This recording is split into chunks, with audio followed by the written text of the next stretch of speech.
Hello everybody. Welcome back to another video. It is GZTV bringing you guys the 15th episode of Breaking Bad Season 5, the second to last episode of the entire series, one of the best TV shows of all time, probably the best TV show of all time.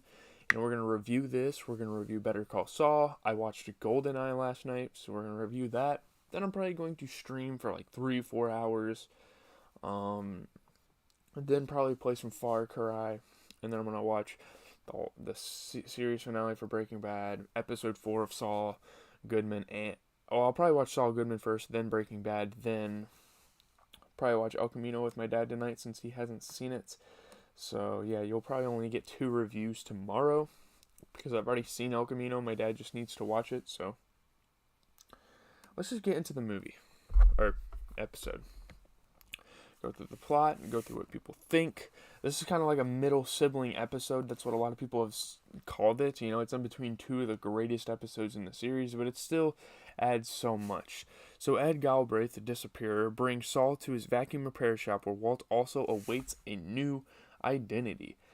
So that's interesting. I don't know if Saul and Walt planned this out, but they both end up at the vacuum repair shop at the same time to be relocated and renamed. Walt attempts to coerce Saul into coming with him, but is subdued by a coughing fit, making Saul pretty much undisputedly win the argument there of him not wanting to go with Walt. You know, Walt's too big of a criminal. He doesn't want to be put into any more of Walt's business and stuff. He knows that if he goes to Walt somewhere, he's probably going to be involved in some sort of trade of some sort of drug. I mean, he doesn't want to do that. So, no longer intimidated by Walt, Saul then leaves for his new life in Nebraska. Now, if you've watched Better Call Saul, him working at the Cinnabon in Omaha, Nebraska, pretty much tells you what he's going to be doing with his new life. I mean, Saul is that low key. I mean, he has a lot of money. He's probably living comfortably, but oh man, it's really interesting to watch Better Call Saul and this show at the same time and rewatch it back. I mean, but anyways, Jack's gang raids Marie's house and finds Jesse's confession tape. So they're over here raiding a bunch of houses that are connected to Hank Schrader and Walter White. We will talk about Walter White later on, and them coming into his house and them talking to Skyler and kind of interrogating her. They kind of do that in this episode.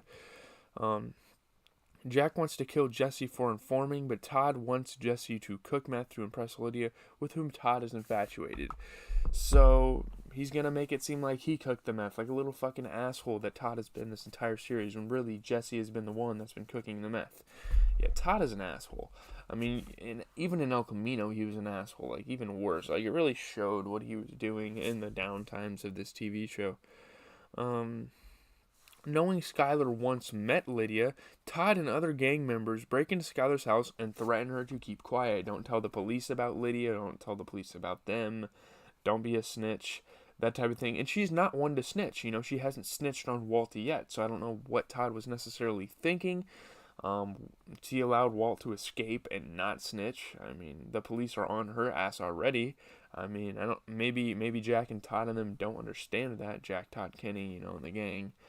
But I think he's just doing that to protect Lydia and because he loves Lydia. I don't know. It's so weird. He's letting like a relationship kind of get in the way of everything. And yeah. Lydia is not convinced Skyler will stay quiet and aims to end their meth operation, but reconsiders after Todd informs her that the meth is now at 92% purity because of Jesse. So Lydia's pretty much like, we're kind of in a lose-lose situation. We're not up to par with Heisenberg, and we have people that might tell on us. I don't think Skyler's going to fucking snitch on Lydia. I don't know. Skyler's a little more tough-minded than Lydia is, so I don't know why Lydia was talking here. Lydia is even more of a crybaby than Skyler is. I mean, this show really has like truly feminine characters with their emotions. Jesse escapes but is recaptured, so he's like, can you keep the tarp open for the night? I want to look at the stars, when really he just tries to get out. Todd forces Jesse to watch as he kills Andrea. This is fucking brutal, kind of as a punishment for trying to escape his cell. You know, Todd and them take him over to Andrea's house. like harming everyone that these people love. I mean, Jack threatens to kill Brock if Jesse attempts another escape. He will shoot another kid. Todd is a child murderer. I don't know if that means like a child being a murderer or someone that murders children, but child murderer. We'll just leave it at that with Todd. Ed takes Walt to a secluded cabin in New Hampshire and says he will visit monthly to bring food and supplies. And like Walt is in the middle of nowhere, and you will kind of infer that he's gonna get a little lonely.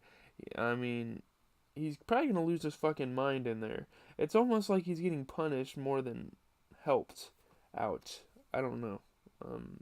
This is what I guess this is what he gets for turning on his family. This is what he gets for not telling them things.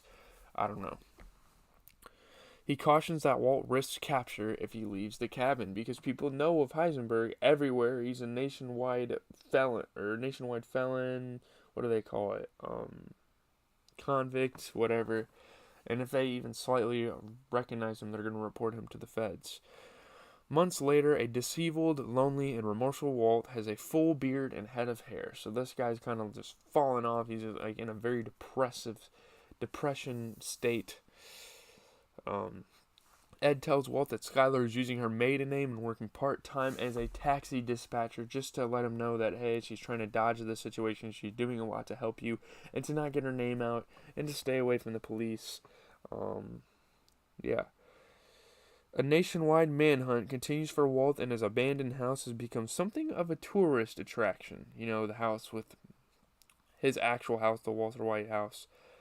Skylar probably moved somewhere, but we don't really figure out like what kind of house it is until the 16th episode.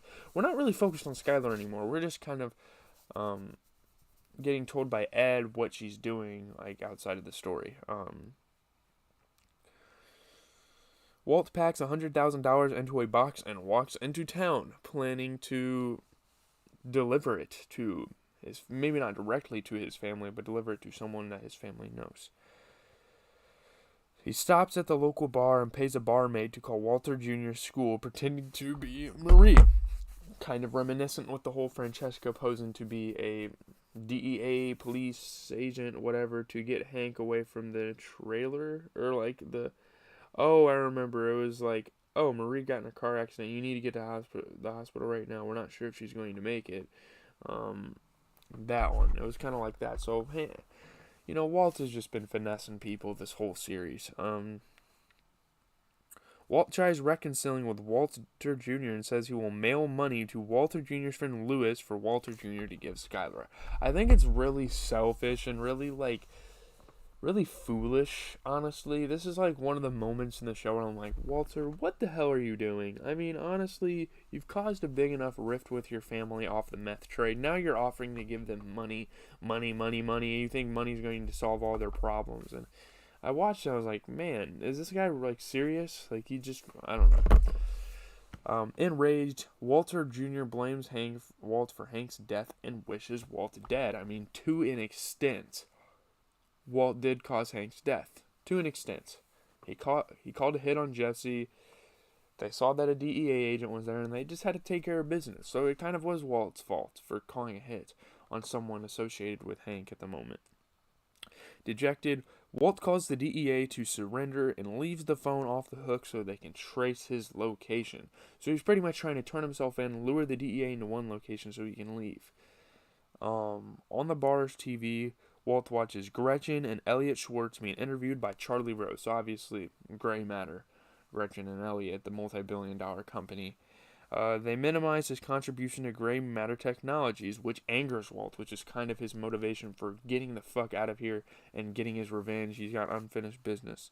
Motivated by their comments, Walt flees before police arrive, and there's some really cool symbolism kind of at the end of the episode with the whole wine glass half, like a quarter full. It just shows Walter has unfinished business, and his unfinished business may or may not be executed. In episode 16, you know, he has a couple motives in mind. He has a couple missions in mind going into the next episode. And if he,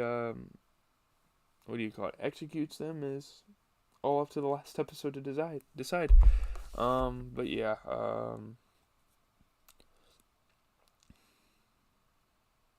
episode was critically acclaimed. The slower change of pace from the previous week's episode, Ozymandias allowed for a more contemplative narrative. A top 10 episode from The Ringer. Robert Forster's guest performance. I think Robert Forster is oh my god, what movie? Yeah, he's Ed. Bro, this guy won a Saturn Award for that? Yeah, top 10 by Ringer. Let me go to the previous episode, because we didn't talk about how the previous episode was ranked. I think Ozymandias is, like, seen as the best episode in the series. I want to say. They didn't say. Why didn't y'all bring that up? I mean, a lot of people think it's the best in the series, but I think this episode's really good. It's not even a slow episode. I feel like people call this a slow episode, but it's not at all a slow episode. Like, it's not even close, really, to being a slow episode.